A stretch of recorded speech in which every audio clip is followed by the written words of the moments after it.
And conversation 13 wadashekeysigii 13aad. Where does halkee Somalia locate ay ku taalaa? Where does Somalia locate? Somalia halkee ku taalaa? Somalia locates, Somalia waxay ku taalaa. Somalia locates, Somalia waxay ku taalaa in East Africa, bariga Africa. East waa qorax ka soo bax ama bari. In East Africa, bariga Africa. When did Somalia, goormee Somalia, take freedom ay qaadatay xornimada? When did Somalia, goormee Somalia, take freedom ay qaadatay xornimada? Freedom waa xornimo. Somalia took freedom waxay xornimada qaadatay in 1960 1960. Somalia took freedom, Somalia waxay xornimo qaadatay in 1960 1960.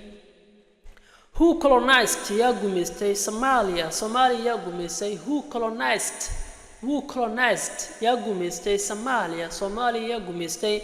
French, Francis, Italy, Talyaani am Italy, and British iyo British waa Ingiriis. Colonized ayaa gumaystay Somalia. French, Francis, Italy, Talyaani, and British iyo Ingiriis ama British. Colonized ayaa gumaystay Somalia. French, Italy, and British colonized Somalia ayaa gumaystay Somalia. How many parts imisa qaybood did they divide ay u qaybiyeen? How many parts imisa qaybood did they divide ay u qaybiyeen? They divided waxay u qaybiyeen into 5 parts. 5 qaybood ay u qaybiyeen.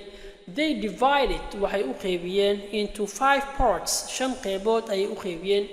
New words waa erey cusub. East waa bari ama qorax ka soo bax. Get waa helid. Freedom waa xornimo. Colonized waa gumaystay. Parts waa qaybo. Divide waa qaybin ama kala dhantaalid. hal mar kala dul maro. Where does Somalia locate? Somalia locates in East Africa.